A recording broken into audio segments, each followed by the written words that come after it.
چاہیے جس میں تھوڑی سی وضاحت ہو جائے، مگر میں مختصراً آپ کے سامنے کچھ باتیں عرض کروں گا۔ وہ یہ ہے کہ محمد رسول اللہ صلی اللہ علیہ وسلم، اس کے بارے میں شیخ سعدی علیہ رحمہ نے فرمایا ہے، بعد از خدا بزرگ تو ای قسم مختصر، اللہ کے بعد اگر کسی ہستی اور کسی ذات کا نام ہے، اس کا اسم مبارک ہے محمد رسول اللہ صلی اللہ علیہ وسلم۔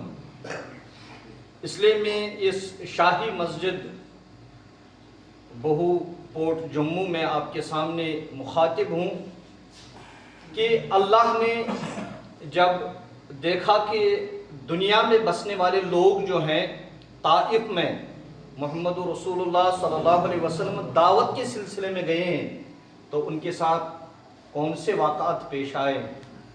شاید حضرت عائشہ صدیقہ رضی اللہ تعالی عنہا نے عرض کیا، یا رسول اللہ صلی اللہ علیہ وسلم، آپ کی زندگی مبارک میں کوئی ایک واقعہ جو ہے جو آپ بھول نہیں پاتے۔ اس نے کہا، عائشہ رضی اللہ عنہا، وہ ایک واقعہ ہے میری زندگی کا، وہ طائف کا واقعہ ہے۔ طائف میں ہوا کیا؟ اگر آپ اٹھیں گے دعوت دین لے کر، پھر آپ کو مالائیں پہنائی جائیں، تو آپ کو یہ سمجھنا چاہیے کہ میری دعوت میں کوئی کھوٹ ہے۔ جب آپ پر پتھر پھینکا جائے، جب آپ کے راستے میں کانٹے بچھائے جائیں، تو آپ یہ سمجھیں کہ ہم حقیقی میں محمد رسول اللہ صلی اللہ علیہ وسلم کے راستے پر چل رہے ہیں۔ قرآن بڑا پڑا ہے کہ جو بھی پیغمبر آیا اسے آزمائشوں کا سامنا کرنا پڑا۔ یہ برما کا ساتھی ہمارے سامنے ہے، برما سے یہاں کیوں آیا؟ اس پر ذرا غور کیجیے۔ آج ساری دنیا میں مسلمان بے سر و سامانی کی زندگی گزار رہا ہے۔ آج ساری زندگی مسلمانوں کی آزمائش و ابتلا میں پڑی رہی ہے۔ آج ساری دنیا میں سب سے زیادہ پریشان اگر کوئی ہے وہ مسلمان ہے۔ دنیا کی اس وقت جو آبادی ہے 8 ارب 9 کروڑ آبادی ہے، اس میں سے 2 ارب مسلمان ہیں، مگر بے وزن۔ وزن کیوں نہیں ہے؟ ہم میں اتحاد نہیں، ہم میں اتفاق نہیں، ہم ایک دوسرے سے محبت نہیں کرتے۔ کوئی اہل حدیث بن بیٹھا ہے، کوئی دیوبندی بن بیٹھا ہے، کوئی تبلیغی بن بیٹھا ہے، کوئی جماعت اسلامی بن بیٹھا ہے، کوئی بریلوی بن بیٹھا ہے، پھر اپنی 1.5 اینٹ کی مسجد بنانے چلے ہیں ہم، اور ایک دوسرے کو فتویٰ بازی۔ وہ کافر ہے، وہ مشرک ہے، وہ گستاخ ہے، وہ مسلمان نہیں ہے۔ مگر ایک کافر ہے جو امت واحد ہے، انما المشرکون نجس جو ہے عالمی سطح پر، اور یہ ایک بنا ہوا ہے، یہ صرف ہم کو مسلمان سمجھتا ہے۔ کافر ایک ہے جو ہمیں مسلمان سمجھتا ہے، مگر ہم آپس میں لڑتے ہیں اور آپس میں ایک دوسرے کو حکم کفر، حکم شرک، حکم گستاخ اور پتہ نہیں کون سا حکم لگاتے ہیں۔ ہمیں اتفاق کی ضرورت ہے، اتحاد کی ضرورت ہے، مائی کی ضرورت ہے، محبت کی ضرورت ہے۔ رسول اللہ صلی اللہ علیہ وسلم طائف میں گئے، دعوت دین لے کر گئے۔ کوئی ایک بندہ یہ کلمہ پڑھے، لا الہ الا اللہ محمد رسول اللہ صلی اللہ علیہ وسلم۔ ادھر سے کیا آیا؟ پتھر پھینکے گئے۔ ادھر سے کیا آیا؟ وہ کتے جو انہوں نے پال رکھے تھے وہ اس پہ دوڑائے گئے۔ ادھر سے کیا آیا؟ لاٹھی ہاتھ میں تھی، ان لاٹھیوں سے پیٹنا شروع کیا۔ اور جب اداس بھی اس انگور کے باغ میں چلے گئے اور اداس آ گیا، رسول اللہ صلی اللہ علیہ وسلم نے چاہا اپنے پاؤں مبارک سے وہ نالائن مبارک نکالے، جوتا نکال نہیں پائے۔ کیوں؟ خون بہہ چکا تھا اور وہ اس نالائن مبارک میں جم چکا تھا۔ اور اداس رونے لگی۔ وہ ابھی مسلمان نہیں تھے مگر رونے لگے۔ کس جرم کی پاداش میں اس شخص کو پیٹا گیا؟ کس جرم کی پاداش میں اس شخص پر پتھر برسائے گئے؟ کس جرم کی پاداش میں ڈنڈوں سے پیٹا گیا؟ کس جرم کی پاداش میں؟ یہ ایک ہی جرم تھا، وہ لا الہ الا اللہ محمد رسول اللہ صلی اللہ علیہ وسلم۔ اپنی جان سے زیادہ عزیز محمد رسول اللہ صلی اللہ علیہ وسلم ہونے چاہیے۔ مگر آج ہمیں عزیز اپنا نفس ہے، آج ہمیں عزیز اپنا رواج ہے، آج ہمیں عزیز اپنے اقربا ہیں، آج ہمیں عزیز اپنی تنظیم ہے۔ ہمیں مسلمانوں کا خیال نہیں ہے اپنے تنظیم کا خیال ہے، اپنی مسجد کا خیال ہے، اپنے امام صاحب کا خیال ہے، امت کا خیال ہمیں نہیں ہے۔ اگر امت کا خیال ہوتا تو عرب کا مسلمان سمجھتا عجم کا میں بھائی ہوں، اور عجم کا مسلمان سمجھتا عرب کا بھائی ہوں۔ شمال جنوب مشرق مغرب جہاں کہیں کوئی مسلمان ہے، اگر اسے کانٹا چبھ جاتا ہے تو درد مجھے ہوگی۔ برما والوں کو نکالا گیا، ہم ٹس سے مس ہوئے، ہم اپنے کام سے کام رہے، یہ برما والے ہیں، نکالا گیا۔ جب کل ہمیں یہاں سے نکالیں گے تب کیا کہو گے؟ آنے والے وقت میں کل امینڈمنٹ بل پاس ہوئی، جے پی سی نے اس کو پاس کر دیا، پھر یہ مسجد آپ کی مسجد نہیں ہے، پھر وہ درسگاہ آپ کا درسگاہ نہیں ہے، پھر وہ یہ امام باڑہ آپ کا امام باڑہ نہیں ہے، وہ خانقاہ آپ کا خانقاہ نہیں ہے، اور جہاں آپ مردے کو دفن کرتے ہو وہ مقبرہ آپ کا بھی نہیں ہے۔ نہ اہل حدیث کی اہل حدیث مسجد رہی، نہ بریلوی کی بریلوی مسجد رہی، نہ جماعت اسلامی والے کی جماعت اسلامی مسجد رہی، نہ دیوبندی کی دیوبندی مسجد رہی، نہ تبلیغی جماعت والے کی تبلیغی مسجد رہی۔ وہ اب حکومت کے حوالے ہوگی۔ جوائنٹ امینڈمنٹ بل وقت کی جو پاس ہوئی وہ اب ان کے ہاتھ میں، کس کو دفنانا ہے کس کو جلانا ہے وہ فیصلہ کریں گے۔ ہمارے ہاتھ میں کوئی فیصلہ نہیں ہوگا۔ ہمیں عزیز ہونا چاہیے اپنے جان سے بھی زیادہ محمد صلی اللہ علیہ وسلم۔ اللہ نے کیوں فرمایا سبحان الذی اسریٰ؟ سبحان کیوں کہا گیا؟ نماز کے لیے ہم تکبیر تحریمہ کرتے ہیں۔ تکبیر تحریمہ کا مطلب کیا ہوتا ہے؟ مکمل سرنڈر اللہ تعالیٰ کے سامنے، مکمل سرنڈر۔ ہم جگڑتے ہیں، یہاں تک ہاتھ اٹھائیں، یہاں تک ہاتھ اٹھائیں، یہاں تک ہاتھ اٹھائیں، یہاں تک ہاتھ اٹھانے والا سرنڈر کرتا ہے اپنے مالک کے سامنے، یہاں تک ہاتھ اٹھانے والا سرنڈر اپنے مالک کے سامنے، یہاں تک ہاتھ اٹھانے والا سرنڈر مالک کے سامنے۔ اب جگڑنے کی کیا بات ہے؟ جگڑنا کہاں سے آ گیا؟ کوئی ارسال کرتا ہے، ارسال کا معنی سمجھتے ہیں؟ ہاتھ نیچے رکھنا، جیسے جعفری لوگ رکھتے ہیں، یا مدینہ میں مالکی لوگ، مدینہ میں زیادہ مالکی ہیں، وہ بھی ہاتھ تکبیر تحریمہ کے بعد ہاتھ نیچے۔ حنفی تحت سرہ، سرہ کے نیچے، پھر ہوئے حنبلی علی السرہ، سرہ کے اوپر، پھر ہوئے شافعی سرہ کے اوپر، تھوڑا اوپر۔ ہم جگڑتے ہیں، اس نے ہاتھ یہاں باندھا، کیوں باندھا؟ آپ کا ہاتھ کاٹنے جا رہے ہیں کفار، آپ کیوں جگڑتے ہو؟ کوئی ارسال کر رہا ہے، کوئی نیچے باندھ رہا ہے، اوپر باندھ رہا ہے، باندھ تو رہا ہے نا، اللہ کے سامنے تو جا رہا ہے نا، کیوں جگڑیں گے ہم؟ اس پہ جگڑنے کی ضرورت نہیں ہے۔ یہ کفار جو ہیں ہم سب کے ہاتھ کاٹ ڈالتا ہے، ہمیں اس پر غور کرنے کی ضرورت ہے۔ اونچی آواز سے آمین کرے، نیچی آواز سے، یار جگڑنا کیوں ہے؟ وہ بھی سنت پہ عمل کر رہا ہے، یہ بھی سنت پہ عمل کر رہا ہے۔ کیا نیچی آواز سے آمین کرنا سنت کے خلاف ہے؟ اونچی آواز سے آمین کرنا سنت کے خلاف ہے؟ جب یہ دونوں سنت ہے، جھگڑا کس بات کا؟ پھر مسجد کیوں بنانی ہے؟ اوپر اونچی آواز والوں کی الگ اور نیچی آواز والوں کی الگ کیوں بنانی ہے؟ زبان سے، اس زبان سے یہ آمین کہنا ہے۔ اگر یہ جھوٹی زبان ہوگی پھر اسے اونچی آواز میں آمین کہیں گے کہ نیچی آواز میں؟ مجھے ذرا بتاؤ، اگر یہ زبان کسی کو گالی دے کر آئے گی مسجد میں پھر کون سا آمین کرے گی، اونچی یا نیچی؟ اللہ کوئی قبول ہی نہیں کرے گا۔ یہ زبان پہلے آمین کی لائق بنا تو صحیح، پھر آپ اونچی آواز میں کریں یا نیچی آواز میں، اللہ سننے والا ہے۔ جھگڑنا کسی بات پہ مت جھگڑی، ایک دوسرے کو گلے سے لگائیے۔ معراج کا پیغام یہی ہے۔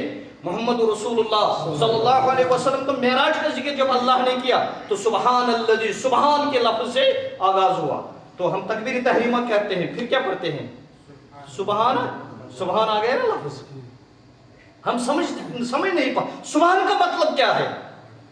ہر ایک عیب سے اگر کوئی پاک ہے وہ ایک ذات ہے، ذات کی پاک کی حضرت جل مجدہ، یہ ہر ایک عیب سے پاک ہے۔ اگر ہم اپنے دماغ کو لڑائیں گے معراج کیسے ممکن ہوا، تو ہم وہاں پہنچ پائیں گے؟ اس لیے سبحان کہا گیا ہے، اس لیے سبحان کہا گیا ہے۔ آج دنیا میں سب سے تیز رفتار جو سواری ہے وہ شٹر ہے۔ انٹلیکچوس ہوں گے یہاں پر مجھ سے، میں تو ابھی طالب علم ہوں، مگر شٹر نام ہے، سپیڈ کیا ہے شٹر کی جو خلا میں بھیجا جاتا ہے.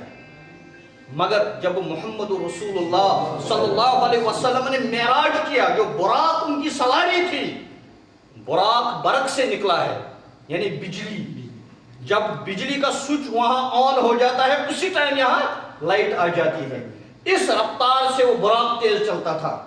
آج تک کوئی ایسی سواری پیدا نہیں ہوئی جو براق سے تیز ہو. اور اس براق پہ میرے اور آپ کے پیارے پیغمبر صلی اللہ علیہ وسلم نے معراج فرمایا اللہ کے حکم سے. اس لیے سبحان کہا گیا ہے. سبحان الذی، پاک ہے وہ ذات. کون؟ اللہ. ہم ابھی اذان دی، قاری صاحب نے اذان دی. اذان کس سے شروع کی؟ اللہ اکبر. اللہ. یعنی اگر کائنات میں سب سے کوئی بڑا ہے وہ کون ہے؟ ذات کی پاک کی حضرت. جب بچہ پیدا ہوتا ہے تو دائیں کان میں کیا دیتے ہیں؟ بائیں کان میں کیا دیتے ہیں؟ تکبیر. جب اذان دی جاتی ہے دائیں کان میں کیا کہا جاتا ہے؟ اللہ. اگر کوئی سب سے بڑا ہے وہ صرف ایک ذات ہے. جب بائیں کان میں تکبیر دی جاتے ہیں اللہ اکبر، پھر وہ 7 دن کا ہو جاتا ہے، اس کا عقیقہ کرنا ہوتا ہے. لڑکا ہے تو 2، لڑکی ہے تو 1. پھر اس میں بسم اللہ اللہ. کیا سکھایا جاتا ہے اس بچے کو؟ اللہ سب سے بڑا ہے. اللہ سب سے بڑا ہے. 7 سال کا ہو گیا، محمد رسول اللہ صلی اللہ علیہ وسلم کیا سکھایا ہمیں؟ اس کو کہو اذان ہو گئی نماز کے لیے آ جاؤ. اگر نہیں آئے گا مارنا مت. یہ ہے نا حدیث پاک کا مفہوم، مارنا مت. مگر اس کو کہو اللہ اکبر ہو گیا، چلو اس اللہ کے سامنے جائیں گے. پھر یہ 10 سال کا ہو گیا، اذان ہو گئی، اگر مسجد میں نہیں آئے گا ڈنڈا اٹھاؤ اس کو مارو اور مسجد تک لے جاؤ. کیوں سکھایا گیا ہے؟ جب بھی ماں کے بطن سے پیدا ہو جاتا ہے پہلے اللہ اکبر، پھر عقیقہ اللہ اکبر، پھر مسجد میں نماز کے لیے اللہ اکبر. پھر یہ جب تھوڑا بالغ ہو جاتا ہے اب قربانی بھی کرنی ہے، اور قربانی میں دعا پڑھ کے بسم اللہ واللہ اکبر. یہ اللہ سب سے بڑا ہے کیوں سکھایا جاتا ہے مسلمان کو؟ ہم یہ سمجھ نہیں پاتے. پھر جب اس دنیا سے چلا جاتا ہے، اس دنیا سے چلے جانے کے بعد صورتاً نماز ہوتی ہے، اصل میں اس کے لیے دعا ہے. اس مرنے والے کے لیے اصل میں دعا ہے، مگر صورتاً کیا ہے؟ نماز. جب یہ پیدا ہوا تھا تو اذان اور اقامت، ایک کان میں اذان دوسرے کان میں اقامت. نماز نہیں پڑھی تھی اس بچے نے.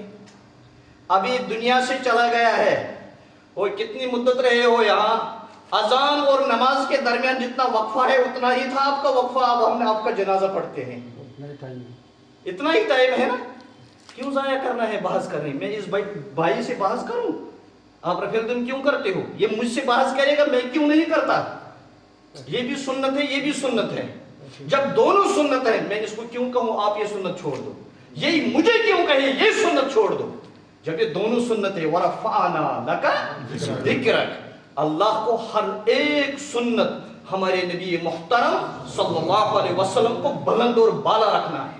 ایک سنت پہ یہ عمل کرے گا، دوسری سنت پہ میں عمل کروں گا.